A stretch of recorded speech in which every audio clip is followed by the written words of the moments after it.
Hi, Rosanna Pansino. We're talking about you. I know you're very excited for this.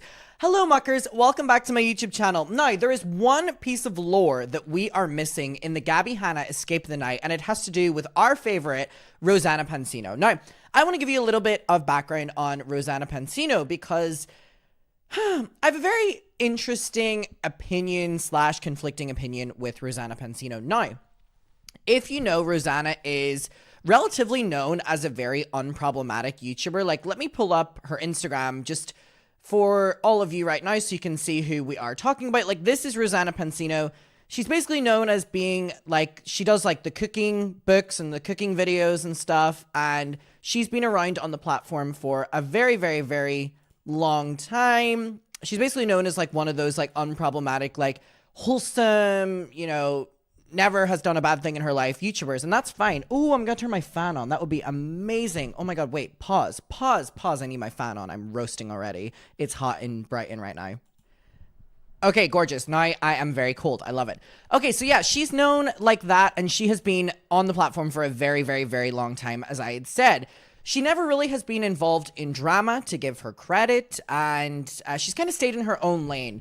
Now, last year, if you remember, Rosanna Pansino spoke out. By the way, this is all going to relate to the Joey Graceffa, Daniel Prada, Gabbie Hanna thing, but just let me get there first. So if you're aware, last year, I think it was last summer, Rosanna Pansino spoke out against Mr. Beast and accused him of faking his videos because she had partook in one of them, and it was like they were in like a big stadium and they were playing hide and seek, and she was accusing him of kind of getting her out of it earlier than she was or later than what she was. It doesn't matter. It was also just like, with no shade, it was like so unnecessary of a drama because it like blew up, and ultimately she wasn't even the winner in the end, so she was just kind of complaining about being like second or third place or whatever it was, right?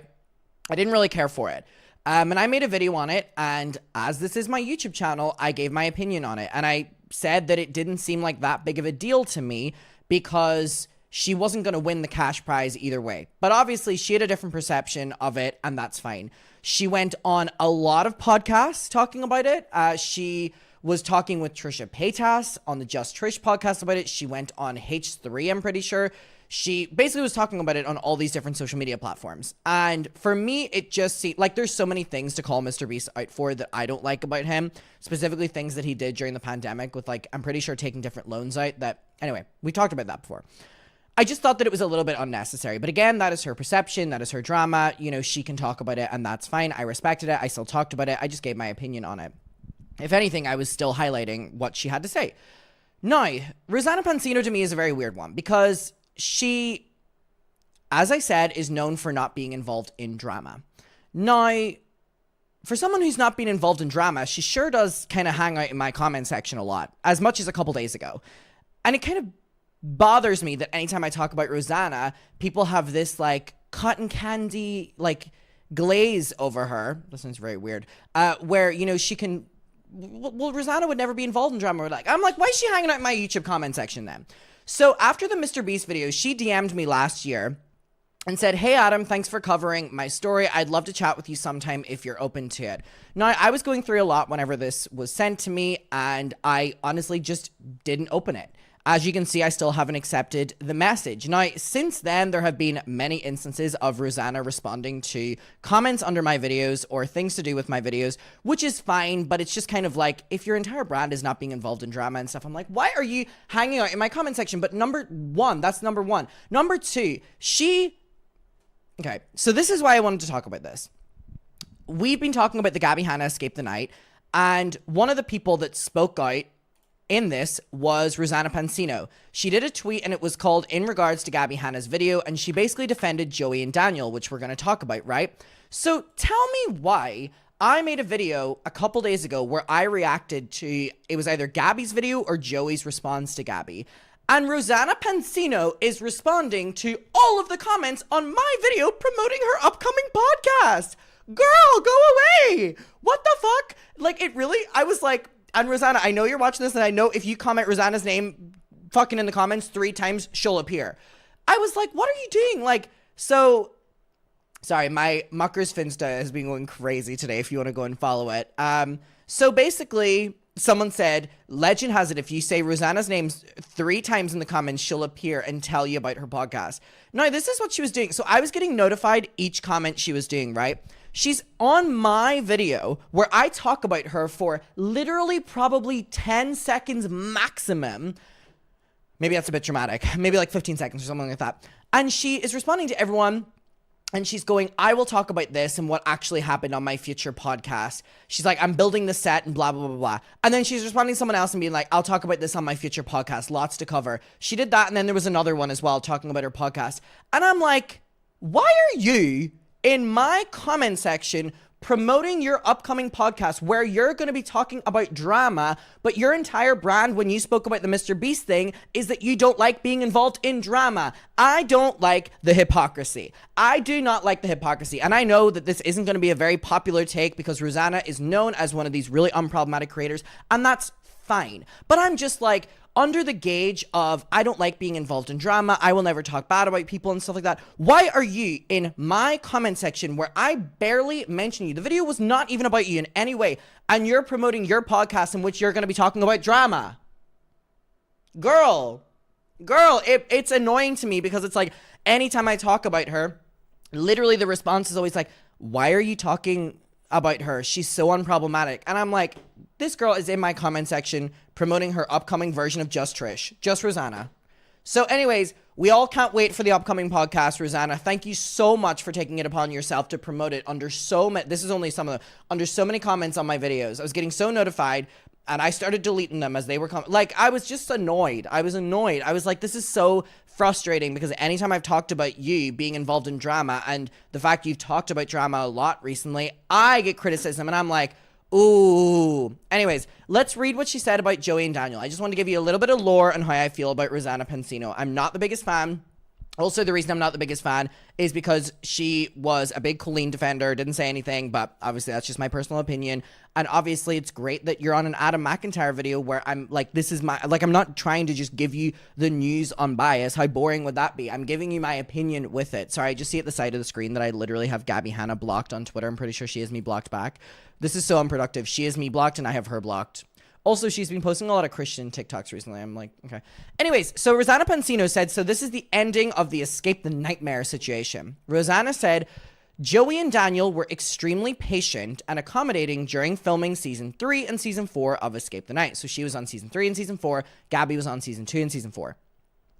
I personally witnessed them both try to take care of every single cast member more than any other set I've been on in 14 years. Is that including the Mr. Beast one? Sorry. They both even paid out of their own pocket to make sure we had the nicest trailer with everything we requested, which Daniel showed proof of. The crew was also very professional, organized, and hardworking. I don't like drama. I would just appreciate if someone was honest. So she doesn't like drama. The podcast is coming soon, by the way, if you didn't get it from the last one. Rosanna Pansino. All right. I don't like drama, but Gabbie's video paints an untruthful picture of what happened. Much of it is simply false. Number 1, Gabbie did not come to the 3 wardrobe fittings before filming. At 2 of my fittings, I was told Gabbie was supposed to be there that day but didn't show up. She chose not to go at all, so the wardrobe department did their best to make a costume without being able to see her. Now, this story has now been validated by Rosanna Pansino, Joey Graceffa, and Daniel Prada. Now, I didn't even need that many eyewitnesses to believe that Gabbie Hanna would act that way. By the way, I posted the Daniel video yesterday. I had so much fun filming it. I've told you how much I love that video from Daniel. The response from all of you were like, this was like a crazy time online. Like, why did she do that? And then get like absolutely trumped by all of them. She chose not to go at all, so the wardrobe department did their best to make a costume without being able to see her. I too had some issues with my wardrobe, but was able to work with the production team to get them to resolve them at the fittings. Okay, next one. So that's a story that has now been confirmed by 3 people. Number 2, the entire cast was sent a dietary restrictions request form days before filming. Every single request I made on the form was taken care of by Joey and Daniel, which Daniel has proved to us time and time again.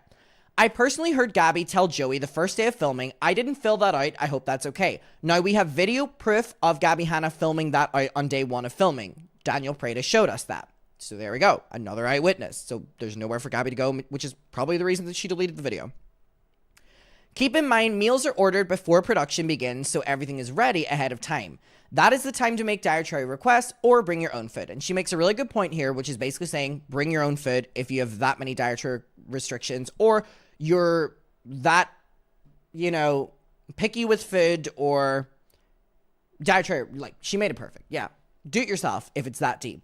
Number 3, I also personally witnessed Daniel leaving set to go get Gabbie any food that she wanted.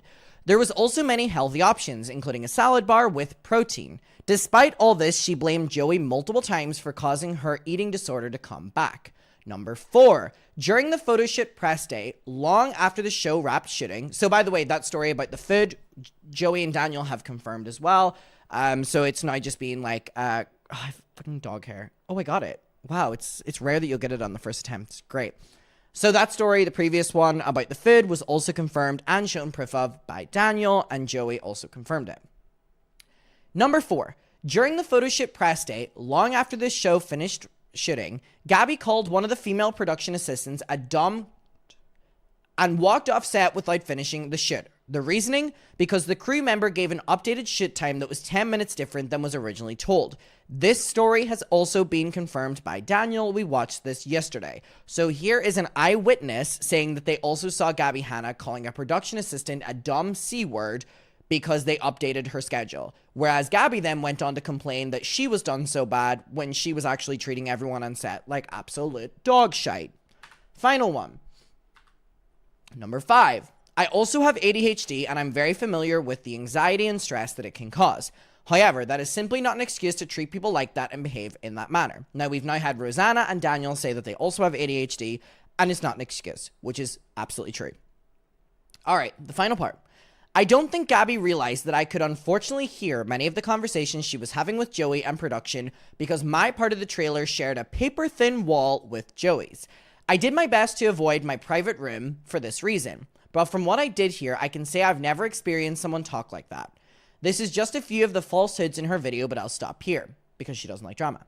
She was the most difficult, mean, and selfish person I've ever experienced on set. Oftentimes, exposing videos are produced in a way to leave out key details. Please keep that in mind when viewing this type of content. We know that she views it. She was in my comment section a couple days ago. All right, I think this was a great statement from her, and also it got 81,000 likes, so the response to it was crazy. And also, at this time, Rosanna had really never been involved in any drama. This is way before the Mr. Beast stuff. So it was basically a very reliable voice. And I still do think that Rosanna is a very reliable source. And I do think she's a reliable voice. And I really value her opinion on things. I really do. Do not get that wrong. My issue with Rosanna is just I hate when people act higher than drama. And then we'll be seeing in the YouTube drama video comment section promoting their podcast, which they will be talking about drama. Which is ironic, her saying exposed videos if she's going to talk about this in a podcast. I don't have a problem with it because I do it. All I'm saying is I just would rather people don't act higher than it.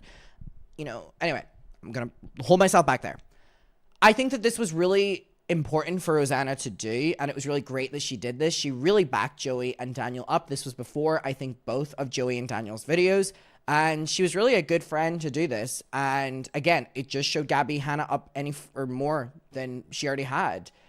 Now, in closing, because this is the entire Escape the Nightmare, that's what Gabbie called the video, saga at a close, I have one question for you. I've asked this in every video, but I need you, now that we know everything, do you think that Gabbie thought that this was going to get as big as what it did? And then, do you think that Gabbie thought that people were going to respond to it, like Joey, Daniel, and Rosanna? That's my 2 questions for you. Please answer down below. I just would love to hear. All right, I will see you in my next one. Rosanna, we can't wait for the podcast. Okay, goodbye.